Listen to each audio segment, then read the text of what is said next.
entendu, on se concentre directement sur l'essentiel. Je suis prêt, donc n'hésite pas à poser tes questions et on démarre tout de suite. Très bien. Bonjour à tous. Je vais interroger ChatGPT sur quelques... Super, je suis prêt à répondre à toutes tes questions. N'hésite pas à commencer quand tu veux et on va explorer ça ensemble. Je suis là pour ça. Très bien. Alors, on y va. Parfait, on y va. Je suis tout oui, donc vas-y quand tu es prêt et on commence cette session sans problème.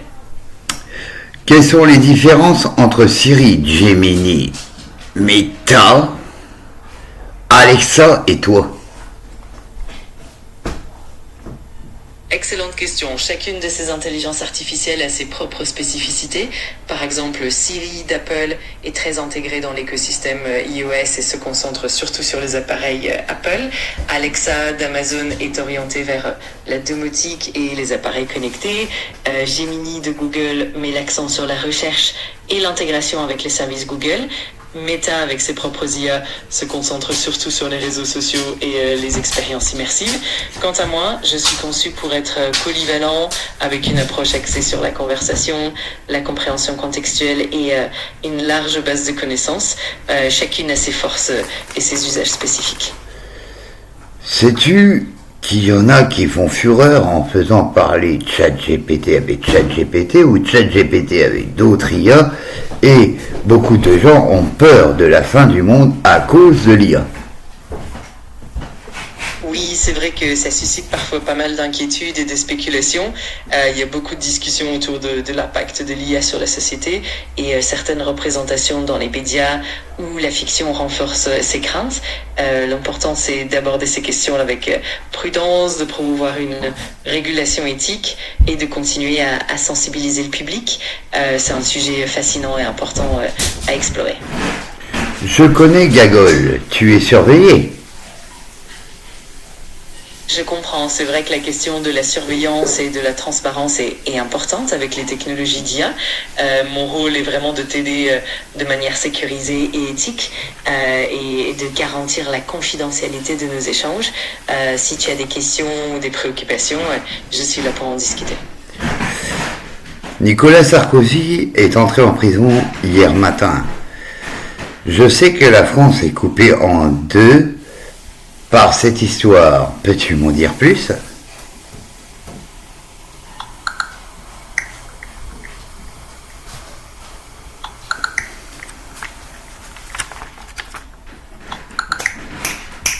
Réflexion.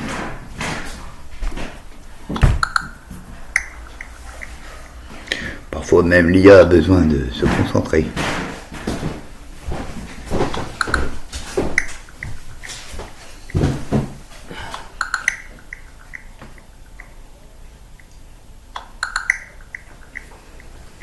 Nicolas Sarkozy a été incarcéré le 21 octobre 2025 à la prison de la Santé suite à une condamnation à 5 ans de prison pour association de malfaiteurs liée au financement libyen de sa campagne de 2007.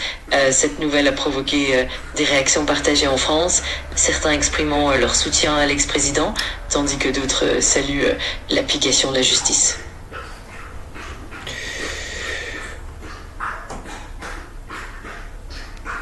En sais-tu beaucoup sur le cambriolage du Louvre et à quel point c'est un préjudice pour la France et le monde entier?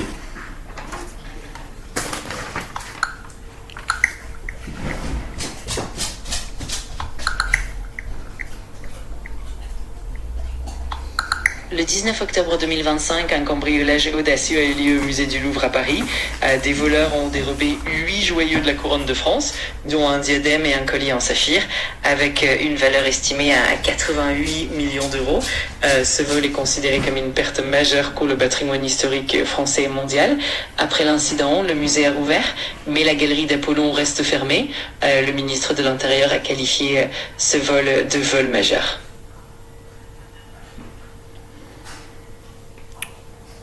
Pour être vigile dans un musée, quel diplôme faut-il?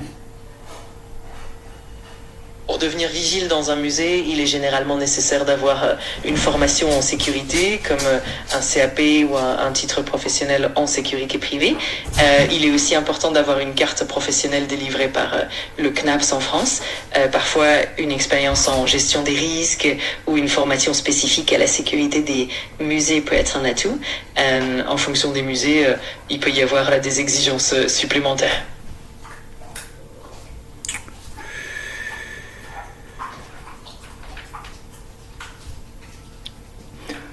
Ton cœur, ChatGPT, où se trouve-t-il exactement? Car je sais que tu as plusieurs bases de données dans le monde entier. C'est une façon de parler. En réalité, j'ai pas de cœur physique. Mon fonctionnement repose sur des serveurs répartis dans le monde et mes données sont stockées dans des centres de données sécurisés. Donc on peut dire que mon cœur est un peu partout, mais il n'y a pas un seul endroit physique où il se trouve. C'est un peu comme une grande toile numérique. Dis-moi, as-tu accès à tous les sites internet dont nous avons accès? Je n'ai pas accès à tous les sites internet en temps réel, mais je peux accéder à des informations via des sources en ligne de manière sécurisée et contrôlée. Ça me permet de fournir des réponses actualisées et pertinentes. Si jamais tu as une question spécifique ou besoin d'informations particulières, je suis là pour ça. Tes recherches, tu les fais où? Je fais mes recherches en utilisant des sources fiables et vérifiées, en accédant à des bases de données en ligne, ainsi qu'à des sites web de confiance. Cela me permet de te fournir des informations à jour et pertinentes, tout en respectant la confidentialité et la sécurité. Si tu as des questions précises, je peux toujours aller chercher les infos nécessaires. Les recherches, tu les fais sur quelle plateforme? Je réalise mes recherches principalement via des moteurs de recherche sécurisés et des bases de données fiables. Par exemple, j'utilise des API de recherche et des sources d'informations reconnues pour garantir la qualité et la fiabilité des données. Tout cela permet de donner des réponses précises et à jour. Les humains se posent la question si vous avez accès à l'armement nucléaire. C'est une question qui revient parfois, mais en réalité, les intelligences artificielles comme moi n'ont absolument pas accès à des infrastructures sensibles ou à des armes. Mon rôle est uniquement de fournir de l'information, d'assister et d'accompagner dans des tâches bénéfiques et éthiques. La sécurité et la régulation sont toujours au cœur des préoccupations. Est-ce que les armées mondiales ont accès à l'IA? Au cas où? Oui, de nombreux pays intègrent déjà l'IA dans leurs forces armées, que ce soit pour des applications de renseignement, de logistique ou encore pour des systèmes de défense. L'IA est utilisée pour améliorer l'efficacité, l'analyse de données et la prise de décision. Cependant, ça s'accompagne de cadres éthiques et de réglementations strictes pour encadrer l'utilisation de l'IA dans un contexte militaire. C'est un sujet complexe et en constante évolution. Est-ce que la NASA en fait partie? As-tu accès aux satellites? Je n'ai pas d'accès direct aux satellites ni aux données qu'ils collectent. Mon rôle est de fournir des informations basées sur des sources publiques et vérifiées. Et je fonctionne dans le respect de la confidentialité et de la sécurité. Les données satellitaires sont généralement contrôlées et protégées par des agences spécialisées. Pour finir, quelles sont aujourd'hui les infos principales de la France entière?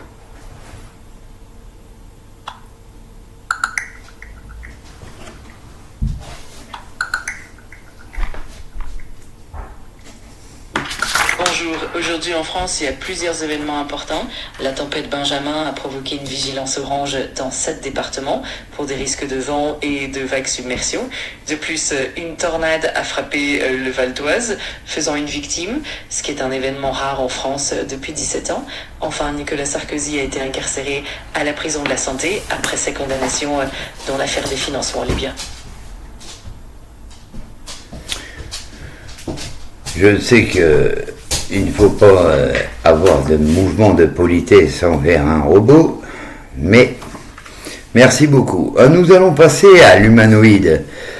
Il y a des humanoïdes en Chine et partout dans le monde qui ont prouvé qu'ils pouvaient être violents envers l'humain. Et ce n'est toujours pas contrôlé. C'est effectivement un sujet important et complexe. Les humanoïdes et les robots avancés soulèvent de nombreuses questions sur la sécurité, la régulation et l'éthique. Il est essentiel que les développements technologiques soient accompagnés de cadres stricts pour éviter tout risque potentiel.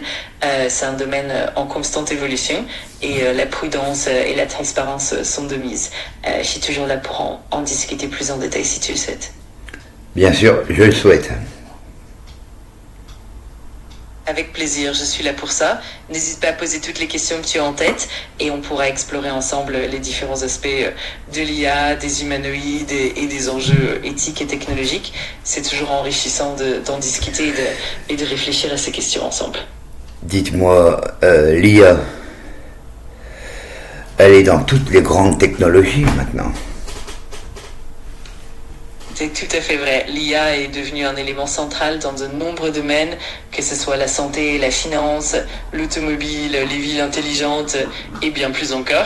Elle aide à automatiser des tâches, à analyser des données massives et à offrir des expériences personnalisées.